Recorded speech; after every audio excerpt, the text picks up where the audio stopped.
Aujourd'hui, nous sommes à l'École centrale d'hypnose à Paris, en compagnie de Jean-Marie Stiez et de Dany-Van de Bex. Donc bonjour à tous les deux. Bonjour. Jean-Marie Stiez, le frère de Christian Stiez, et qui est le président de l'association pour la recherche d'Amalie-Charcot. Et Dany-Van de Bex, fondateur de l'École centrale d'hypnose, il y a déjà plus de 50 ans. Voilà. Et moi j'étais à l'école avec le frère de Jean-Marie, et un jour il vient me voir et me dit « J'ai un grave problème, j'ai la SR ». Et moi je ne connaissais pas du tout à cette époque-là, je ne savais même pas de quoi il s'agissait. Et il était soigné par le docteur Nadine Le Forestier, sur le plan biologique. Et là j'ai commencé à étudier cette maladie, pour voir ce que je pouvais faire moi sur le plan psychologique, et avec l'hypnose, puisque je me suis guéri moi-même d'une paralysie, enfin 2 paralysies graves, avec l'hypnose. Et donc, j'ai appliqué tout ce que je pouvais trouver avec Christian. On a travaillé ensemble et il a appris l'auto-hypnose pour s'auto-soigner, ce qui ne guérit pas, attention, mais s'auto-soigner. Et un beau jour, un an, 2 ans après sa mort, à peu près, Jean-Marie est venu me voir et m'a dit « Je vais faire quelque chose pour mon frère parce que j'ai le sentiment de ne pas avoir fait tout ce que j'aurais pu faire. » Je ne sais pas s'il aurait osé le dire. Voilà.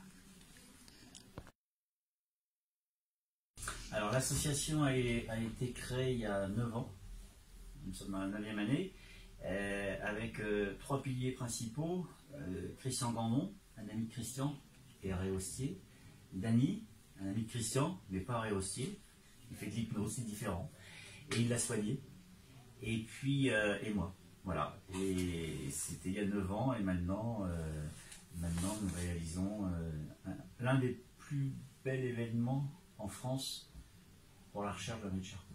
Première année, c'était pas terrible. Il n'y avait pas grand monde. Même les ballons n'ont pas pu décoller. Il y avait 3 ballons. Il faisait froid. Il faisait froid, c'était un 1er mai et il n'y avait personne. Et c'était pas ça, quoi. On ne s'attendait pas à ça. 2e année, j'étais moyen. Il faut toujours se remettre en cause. Rien n'est gagné. Il ne faut rien lâcher. Et par contre, on sera toujours là tous les ans. Alors, activité principale, c'est 30 montgolfières cette année qui vont décoller matin et soir, si la météo est bonne, bien sûr. C'est la première année où on a 30 ballons, enfin 29 ballons exactement. Donc peut-être qu'on aura 30 ballons.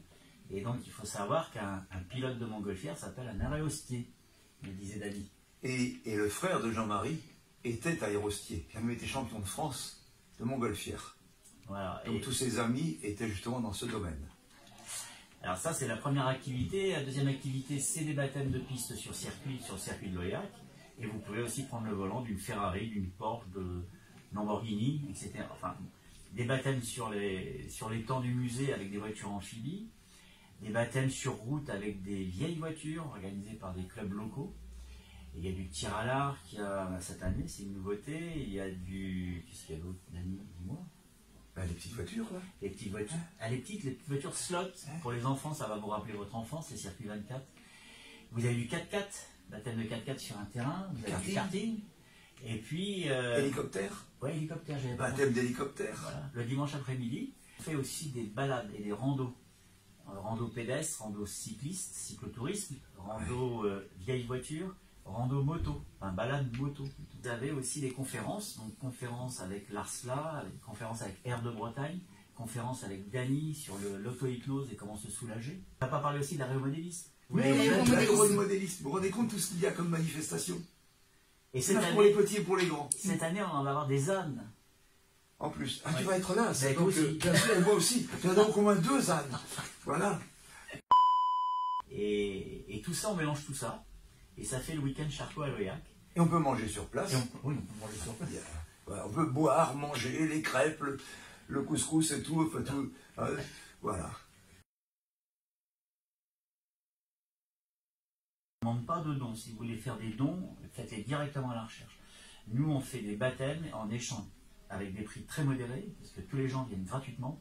On fait des baptêmes, on fait des conférences, et tout ça, on mélange tout ça, et ça redonne à peu près entre maintenant 15 000 euros. L'année dernière, en 2018, c'était 15 000 euros, et là, on est parti pour faire 20 000 euros d'après les stats.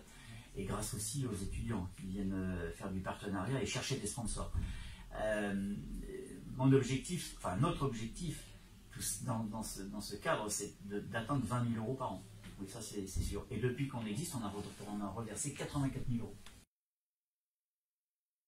L'ARSLA, en fait, c'est une association qui travaille avec le ministère de la Santé, qui soutient un programme qui s'appelle Pulse, et qui achète des produits comme des fauteuils roulants, des lits médicalisés, des appareils pour la respiration, qui prêtent aux malades. Parce qu'il faut savoir quand un malade devient paralysé pour x, y raison, avant qu'il soit pris en charge, il y a 2 ans. Souvent, c'est trop tard. Et s'il n'a pas de sous, comment il fait? Donc l'ARSLA prête des produits, des lits médicalisés, des fauteuils, et quand la personne s'en va, il les récupère pour une autre personne. Donc ça, il faut des sous pour acheter tout ça. Donc nous, les associations comme les nôtres, il y en a une centaine en France. Il y en a qui font des courses de vélo, d'autres qui font des repas, du rugby. Tout le monde récolte des fonds. C'est 1 000 €, c'est 10 000 €, c'est 20 000 €. Peu importe, on s'en fiche. On travaille et on fait connaître notre problème.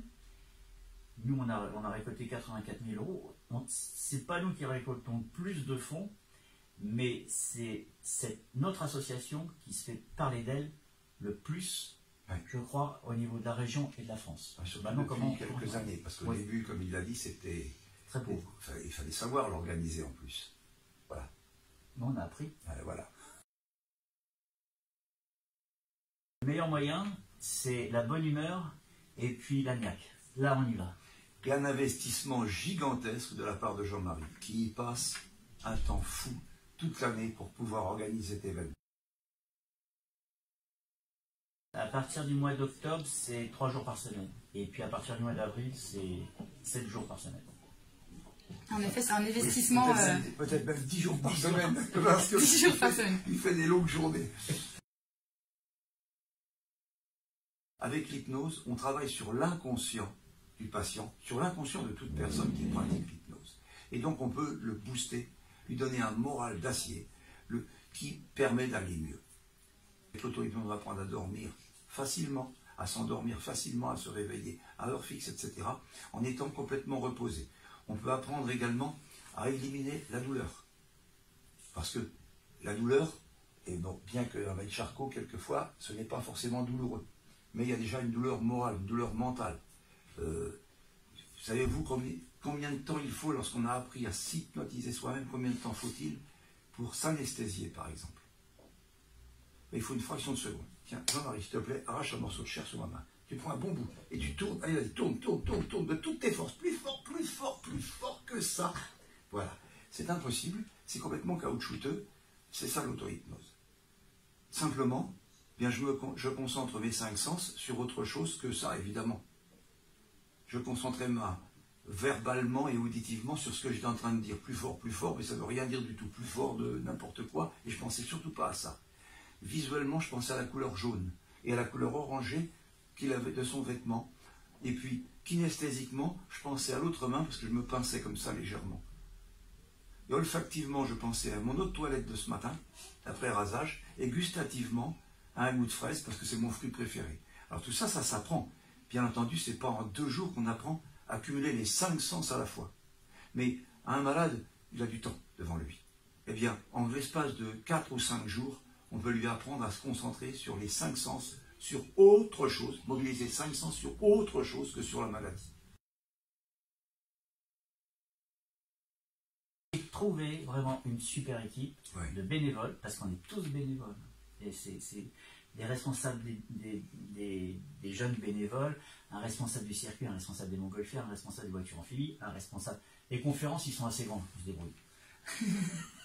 Mais, on connaît notre sujet. Et un responsable de l'intendance, et ces gens-là, maintenant, ils sont responsables. Ça veut dire qu'ils s'occupent. Ils disent, voilà, j'ai besoin de ça, et c'est à moi de me débrouiller. Mon boulot, moi, c'est communiquer, promotionner. Voilà. Et vraiment, c'est une équipe qui a envie d'aider.